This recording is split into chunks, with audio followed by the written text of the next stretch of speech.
we started having discussions about kind of the most influential people in our lives, and they weren't often those that were preaching something to us. But it was instead, we just knew we were valued when we were around them.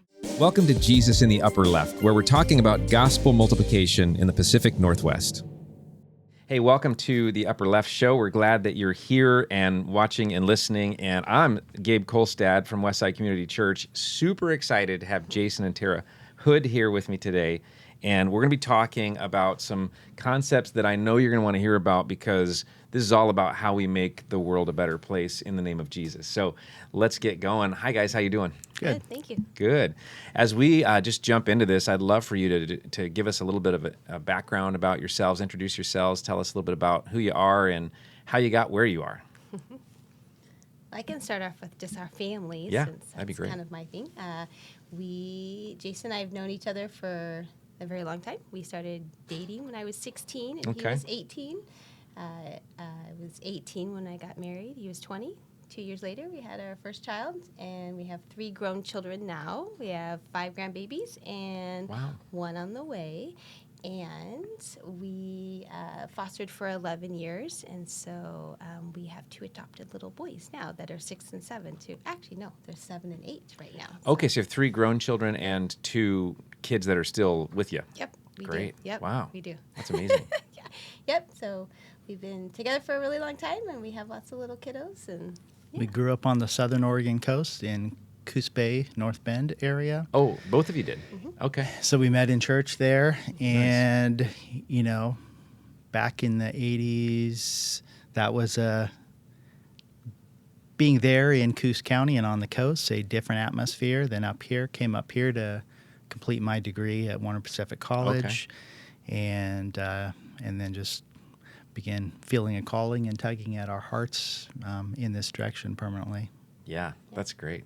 And in case we missed it, by up here, you mean in the Portland metro area? Yeah. And we're really, really happy to have people tuning in from like all over the country. And it's fun to be able to talk a little bit about like what's it like here, because there's so many assumptions, I think, from people that might be coming here for ministry. But we're excited to unpack a little bit about what you guys see and how things work for you. Now, you're working in multiple fields, really, because you've got something called Hannah Grace Ministry, and then you're pastoring a church. And so we're going to try our best in our limited time to dive into all that stuff.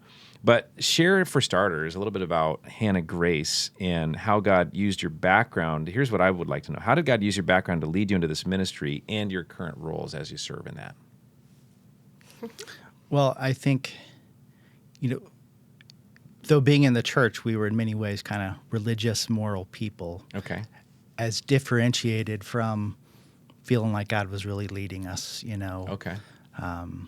But kind of went through a time in our life where all of a sudden felt like God was speaking to us more, and we were open to that and having an expectation of that.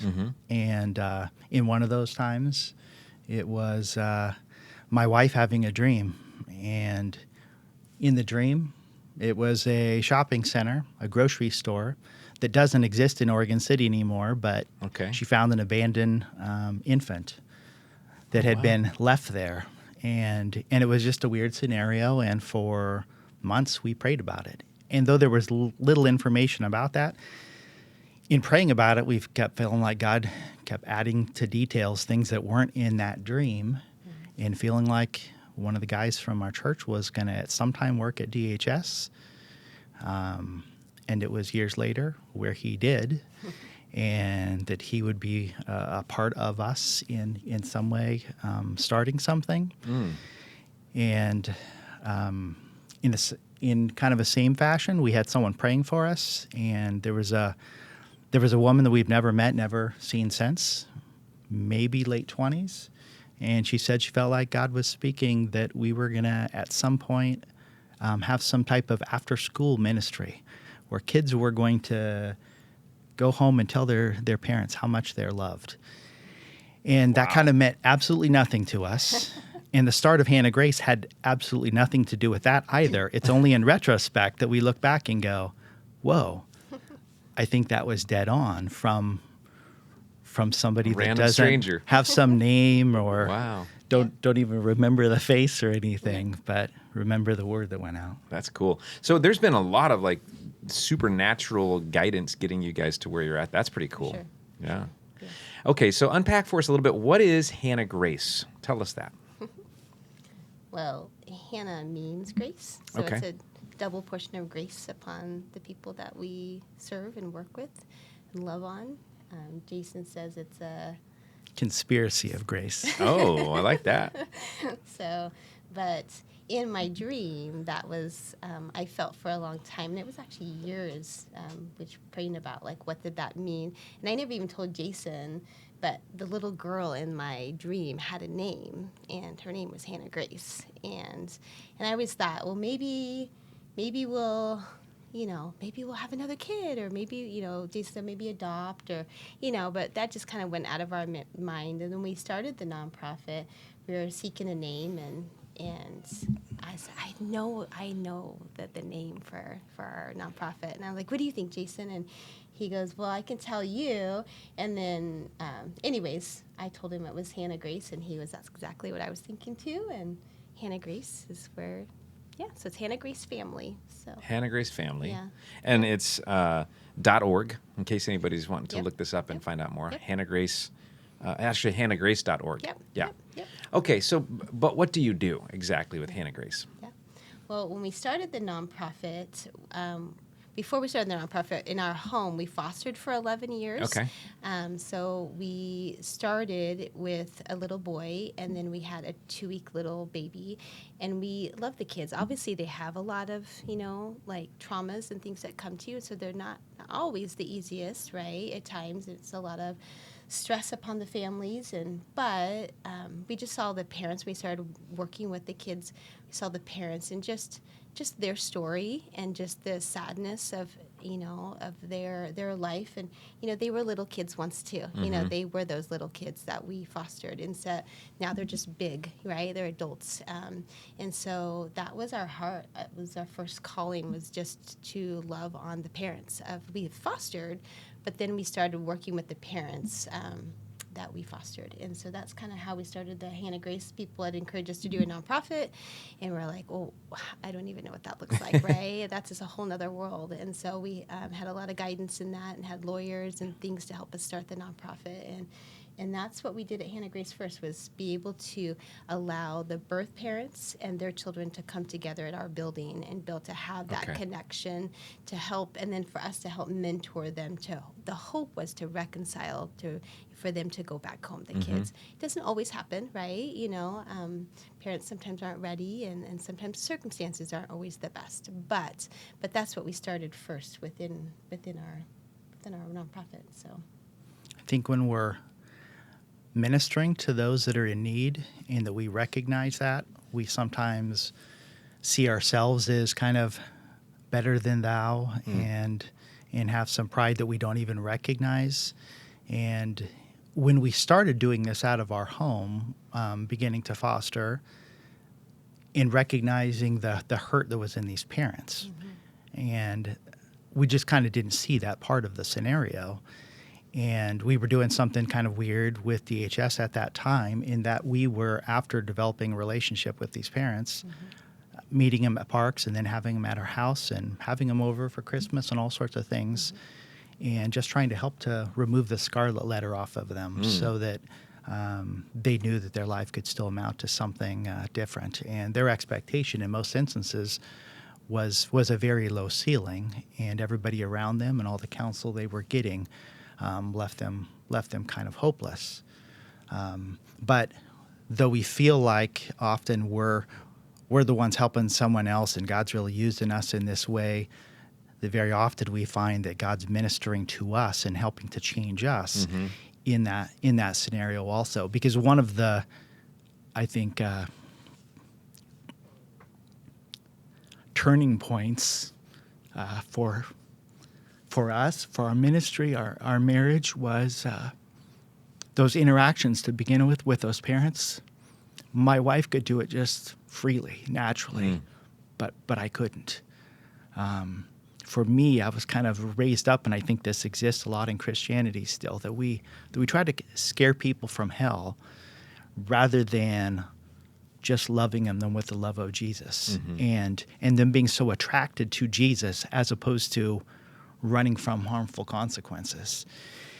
And that was part of who I was this Christian who was following God, and part of it was so that I wouldn't have these harmful consequences. So staying out of sexual promiscuity, so that you don't get diseases, so that you don't get AIDS. All of these different things was often part of what I would hear.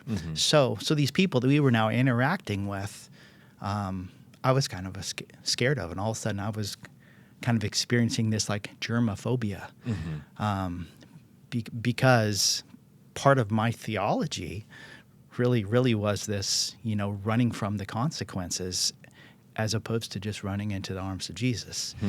So that was something that God began pointing out to me. And so I'd opened up my Bible because I know I thought we were going to get preached at here today. This passage was one that I, for a couple of years, really interacted with. It's 1 John 4, beginning with verse 18. There is no fear in love, but perfect love drives out fear.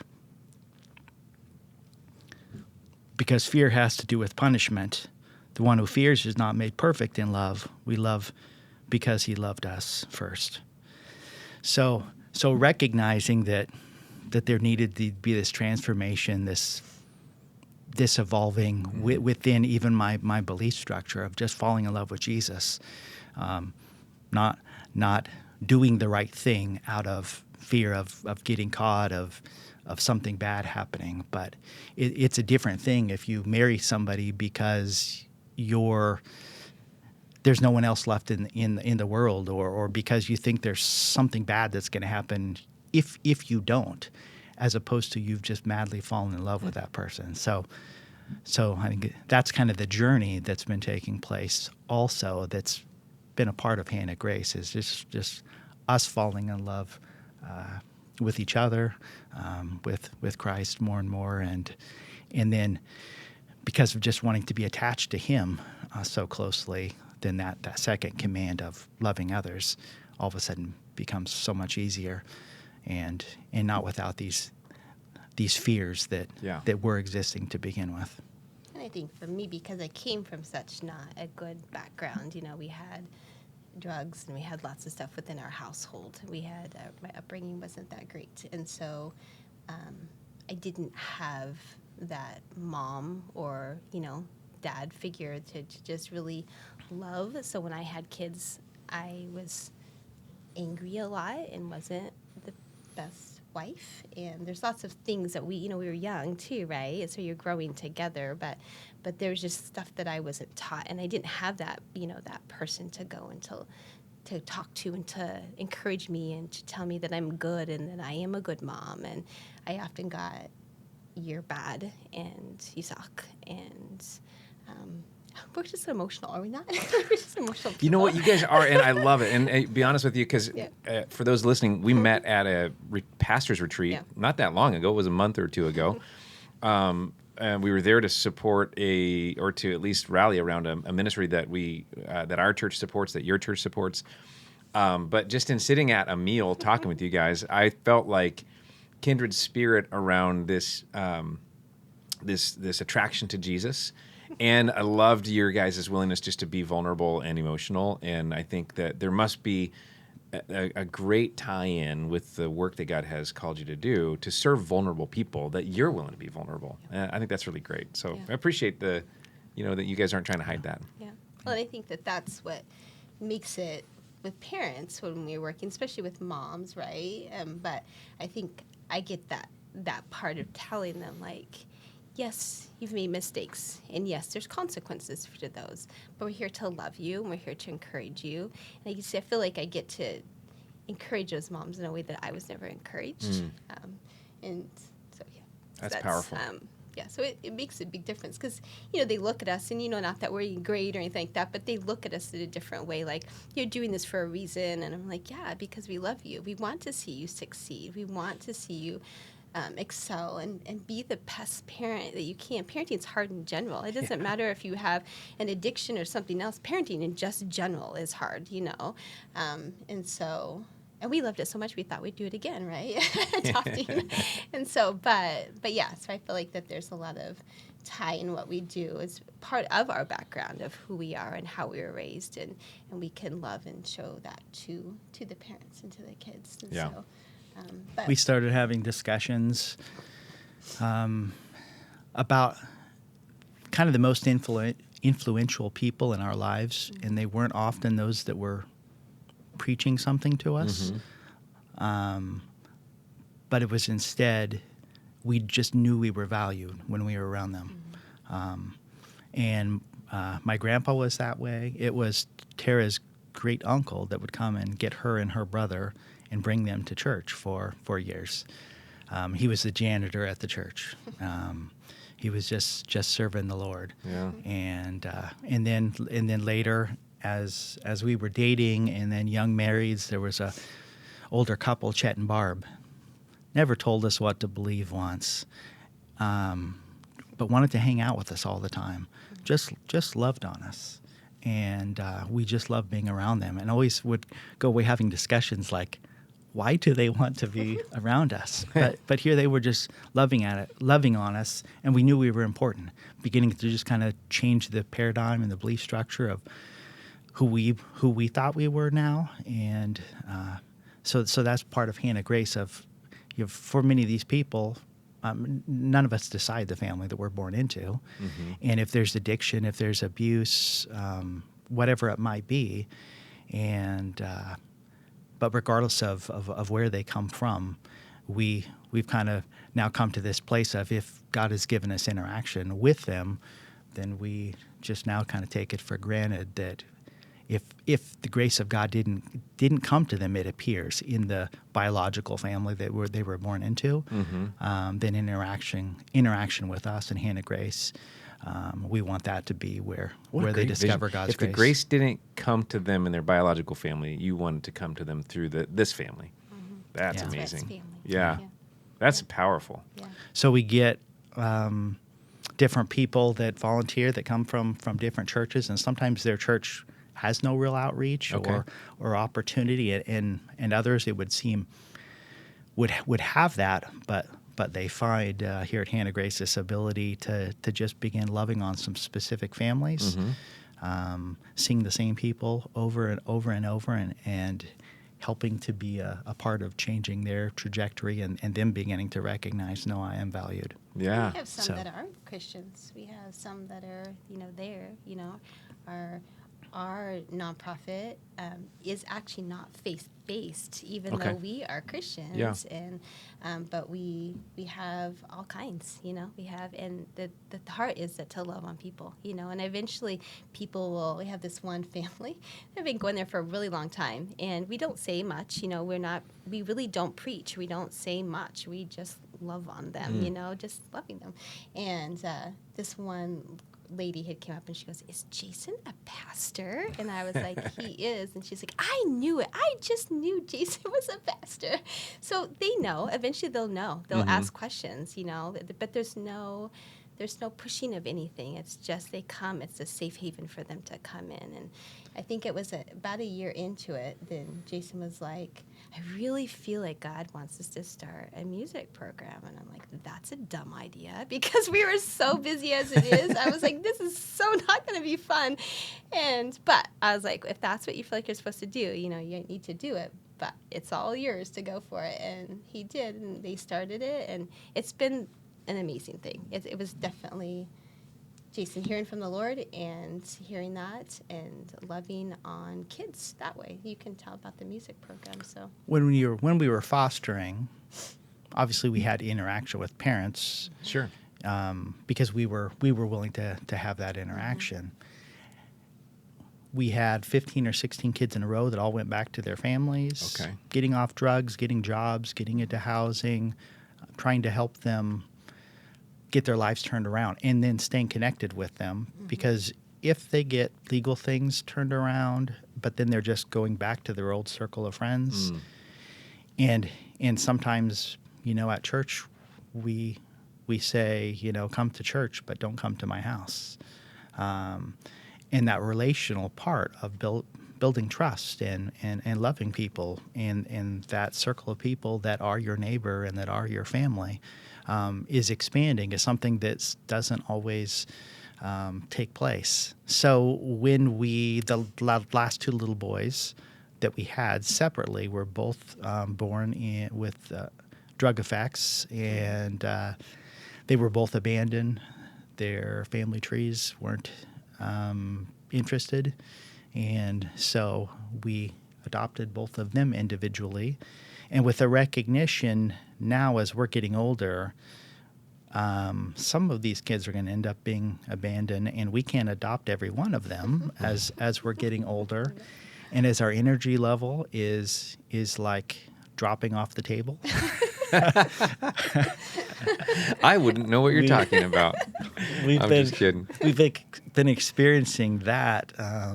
His mercies are new every morning, and our low energy level is new and lower every Maybe morning. Maybe you need more also. caffeine. I don't know. Well, we're trying that. We tried that. Yeah, all right. We do well on that. So the recognition that we had all these cool stories, and staying connected with them, and then them becoming a extended part of our family. But recognizing the need is so much bigger than what we're just individually meeting. So there was different lawyers and caseworkers and a judge that had asked us to start doing something bigger, and then another lawyer that wrote up our 501c3 paperwork pro bono to help get us started. People ask if this is what you want, or do they just say, I got a plan for your life, here's your 501c3, boom? It sounds like, in your life, I'm just kidding, but it sounds like God has put so many of those pointers in your path to help you to see this is what he wants you to be about. Yeah, as these different things grow and expand, all of a sudden there's somebody that's there that can and wants to help us and be a part of these success stories. Yeah.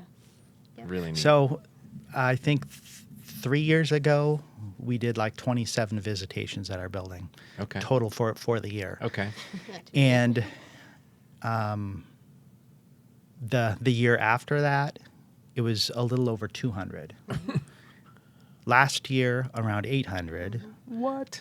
And it just keeps growing. We're at a much higher pace than that. And now DHS is asking us to do more visitations. Another department of DHS wanting us to do visitations. They say that their manpower isn't enough, and they don't have enough building space. But two, the percentage of good outcomes has been, really good of those that end up coming to Hannah Grace. The interaction. I was going to ask, well, how do you even have enough staff to help handle that many? It's volunteers and us. Yeah. Yeah. So this is where the other churches coming in and the community volunteers coming in make a difference. And we can always use more volunteers. And we have 3 rooms that are designed like a family room in somebody's house. Okay.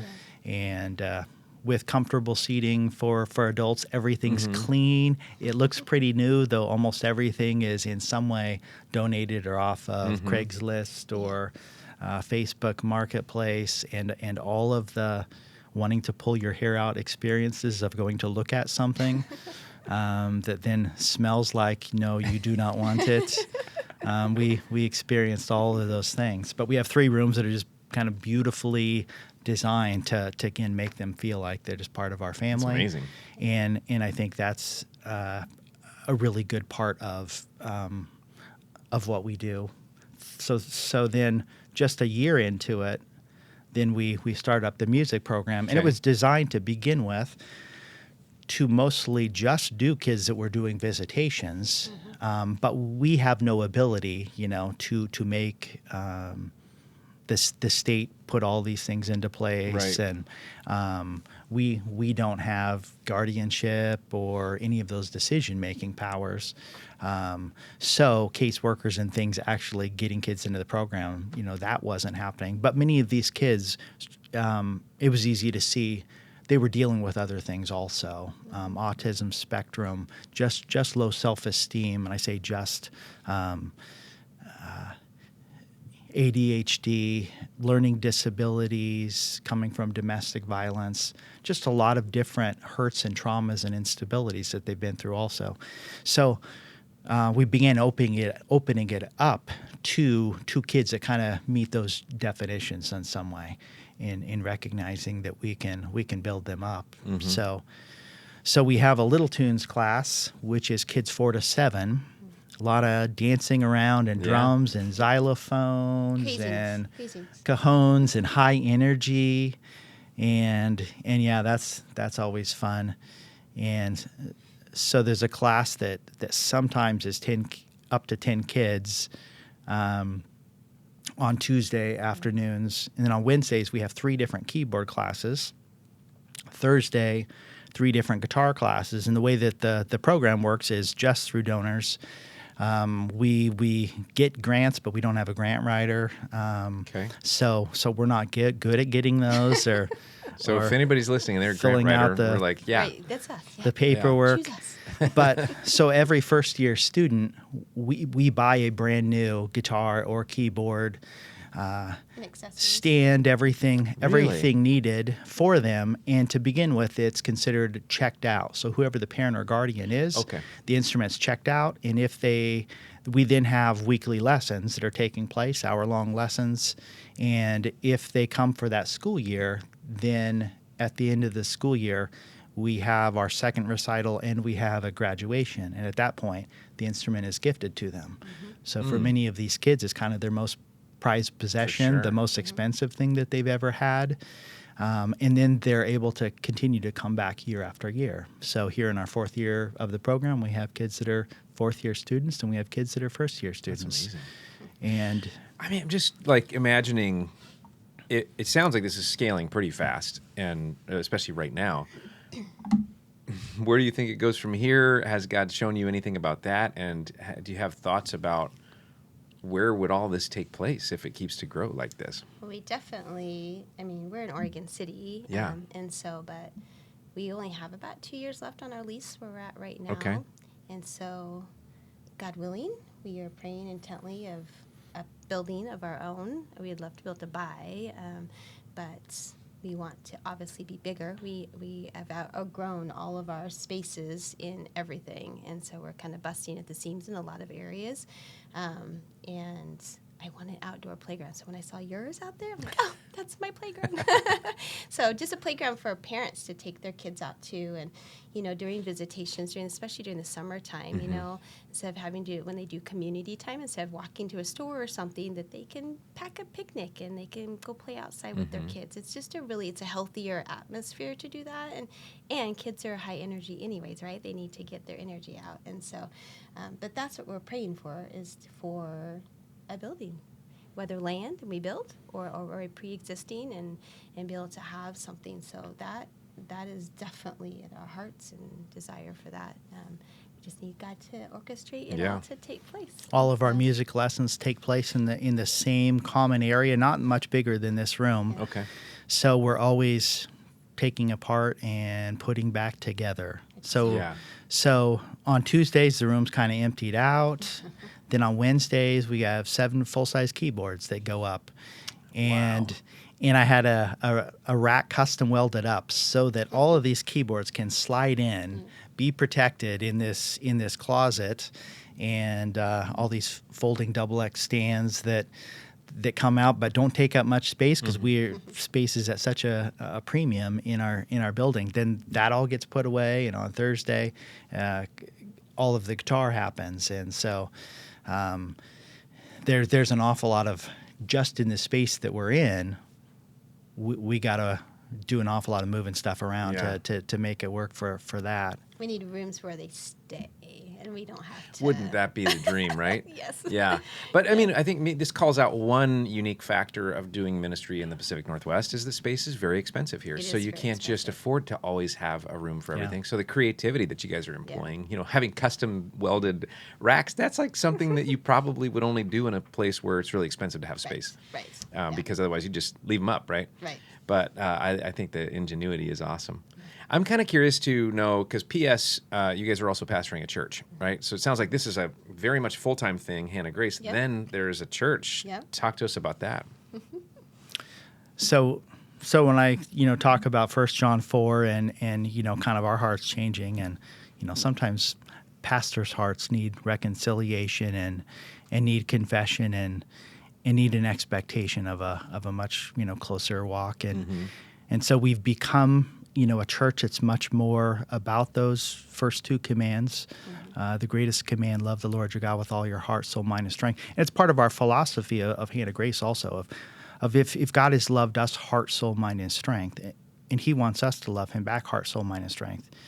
And sometimes we tell people, new believers and stuff, you just need Jesus. But if God recognizes how we need to be fully loved, every aspect of us, heart, soul, mind, and strength, and he wants us to love him back in that way, because we all recognize if our marriage is struggling, well, that has an effect on everything else. If our finances are struggling, our transportation, whatever it is, has an effect on everything else. And so to just love somebody and just say, you just need to read your Bible more, or something like that, which sometimes we do that as Christians rather than to love them heart, soul, mind, and strength. So I think that's been kind of a transformation in us, therefore in Hannah Grace and in the church of just recognizing how valued we are by him, and beginning to love him back heart, soul, mind, and strength. And just as we're grafted in and attached as branches to the vine, we begin finding that now we're able to love people that we couldn't love before, and love them in ways that we were unwilling to love before, or we didn't even recognize. So I think that type of transformation has been taking place in many of our people also. Is the church meeting in the building that Hannah Grace operates out of? It is. We're two separate. We have two separate, nonprofits, 501c3s.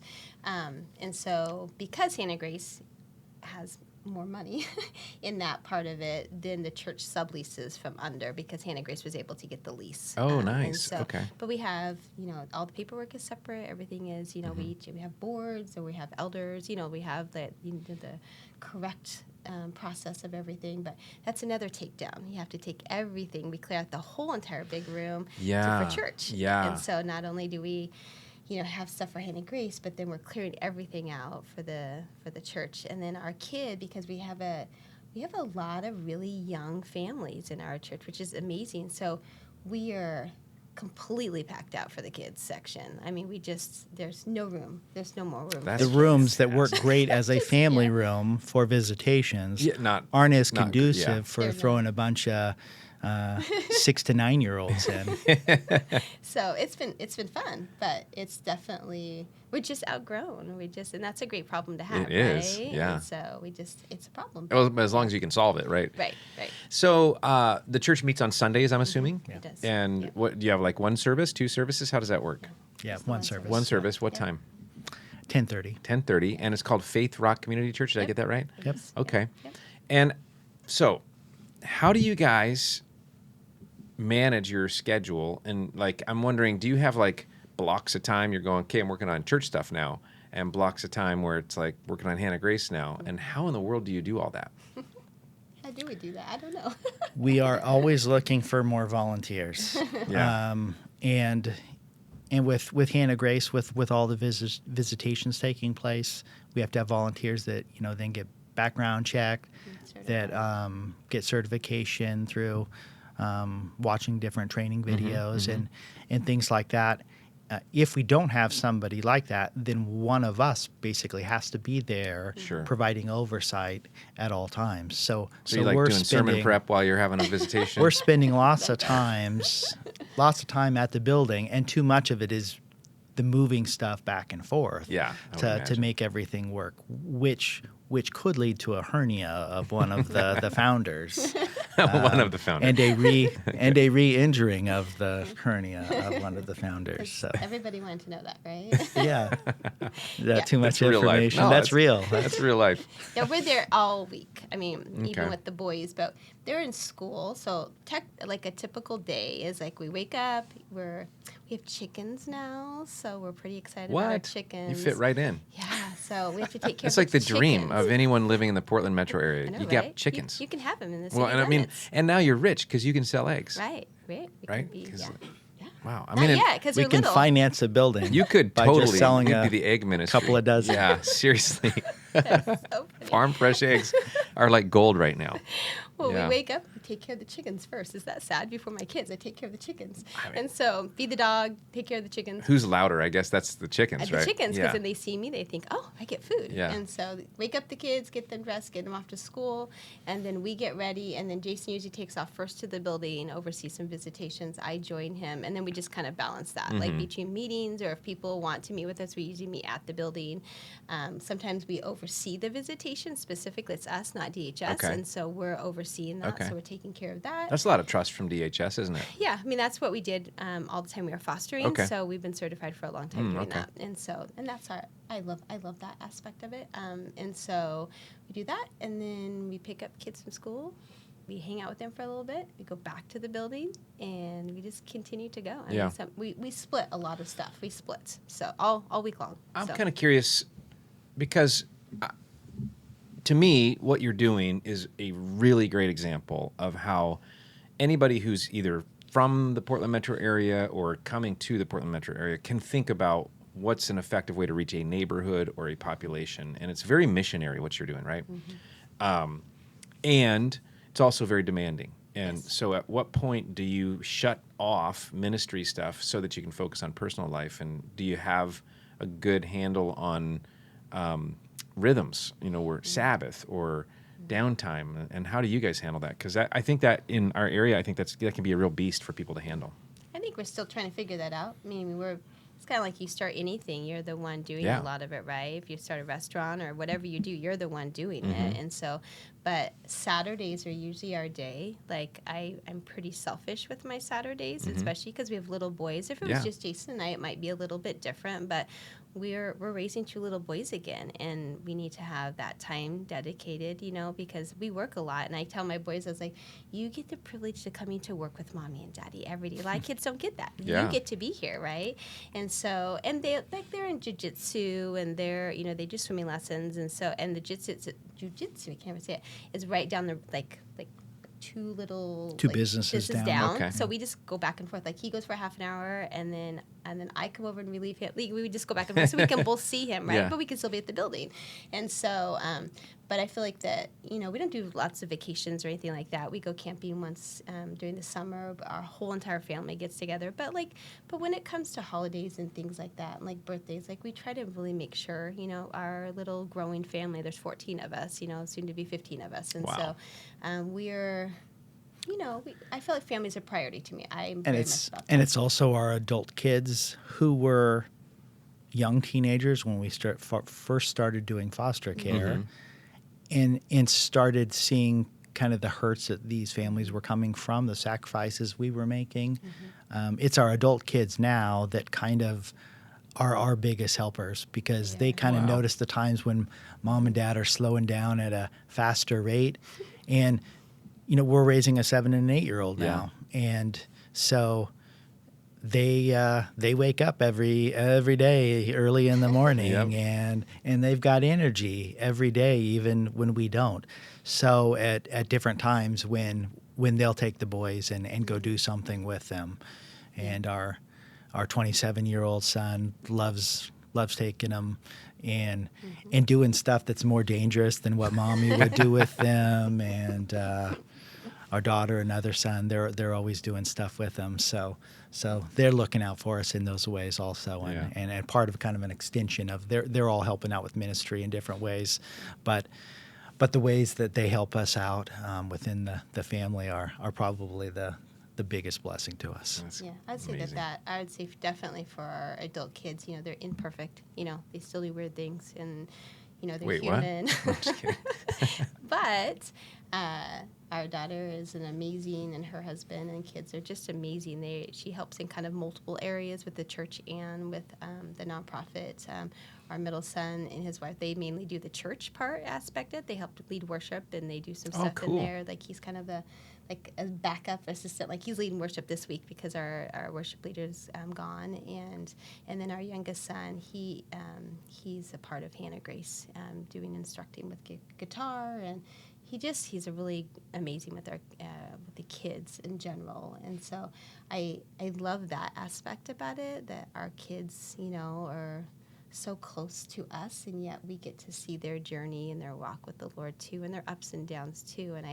But they've gotten to see us. They got to see when parents that we help with, and not everything's been great, right? Sure. There's been some hard times in life, and they've gotten to see our flaws and our mistakes, and then us hopefully humbling and being able to say sorry, and being able to just be those different people, and they get to see our journey too. And so hopefully that's a part of their journey as In us. in their early teen years, when there was something changing in us, they had already got to experience for years some of our hypocrisy being different at church than at home and our interactions with them. So the good part of that is they also then got to see firsthand as we were changing. And so some of the more obvious imperfections that they were also living out in those teen years, I think as we were changing, and they got to see that, not just in public, but they got to see it firsthand when nobody else would know what was going on.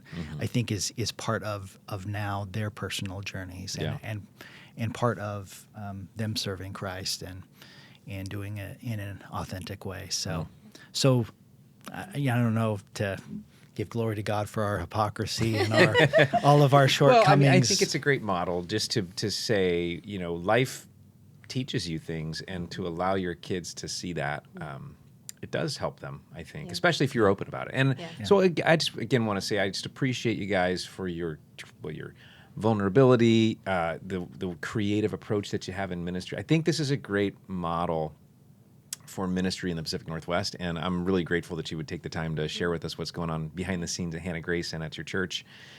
And I know that there's going to be some people out there that want to get in touch with you. So what's the best way? Usually going on email, doing an email, which Okay. is hannahgracefamily@yahoo.com. Okay. Or you can go on our website at hannahgrace.org. Okay. And you can go that way too. There's a place to go in there. You can find us on Facebook. Okay. And Yeah, and the church too. You can go in that way too. You can go through the church. What's the Faith Rock? What's the web address? You know what? I don't have that memorized. Faith Rock Church, Oregon City, Oregon. Yeah. Faith Rock Google. Church. Yeah, just Google it. All right. Oh, sorry. Perfect. I don't That's have that up. our music program is called Ascend Music. Ascend Music. Okay. Yeah. And with all the kids, it just, as we teach them these little elementary things, some of these kids that have just kind of shut down in life, all of a sudden, when they can do something simple, all of a sudden kind of a light switch clicks on. Absolutely. And they realize, I'm not dumb, I can learn this. And we're able to build on that. And then all of a sudden, in other areas of life, all of a sudden, they're giving effort and they're starting to succeed as we're able to love on them and give them these things that's just kind of a thing that seems like it's just art, it's just music, but it's something that God put in us, and as that comes out, all of a sudden their self-esteem starts blossoming, and for the volunteers, it's very encouraging getting to see those steps. And Well, I think I know you're trying to wrap up, but I think a lot of the thing too is like people are like, well, why do you do so much for Hannah Grace, and what about the church, right? And so, but I think that Hannah Grace is that part of it. It is the working mission part of it. And even though they're two separate, they do intertwine, right? We have a mom who was part of Hannah Grace, and her daughter was in keyboard, and she has her children back, and she's doing really well. She started coming to church. She got baptized a couple months ago. Just so there's an intertwine, right? Yeah. Like it's that part of like, even though this is what we work a lot more on, it's kind of, inviting them, hey, you can come here if you want. We don't, it doesn't, not trying to build our kingdom. It's God's kingdom, right? So even if they go to another church, that doesn't matter to us as long as they're being, witnessed to and loved and encouraged, and that part of it. The part is just they're being loved, right? And so that we have that question a lot, especially with Christians, just like, why do you like not do so much in the church? I'm like, well, we are doing the church. It's not the church, the normal, typical. Yeah. You would think, right? And so they do intertwine very much so. They're just a little different, like in how we do it. And part of who we are has become these people believing God really wants to bring revival here. And if it's really revival, when revival, I think, authentically starts breaking out places, often someone starts trying to get a little credit for it, and all of a sudden it stops. That's so true. But if revival's taking place, then for someone not be able to get the credit for it, not a specific church, denomination, but it just so obvious this is something that God's doing, and for those that are a part of it to recognize it in that way, and then I think the Spirit of God can continue to do what He wants because He's getting all the credit for us rather than us trying to gravy train off of Him a little bit. Yeah. Well said. Well said. And that is what we hope is not only currently happening right now in our city, but also will continue. So this has been a super fun conversation. I don't know if you noticed, but I looked at my notes for the first question. I haven't looked at them since. This has just been an awesome conversation. So thanks for being here. And I know we'll continue it. But God bless you guys. Thank you so much. Appreciate it.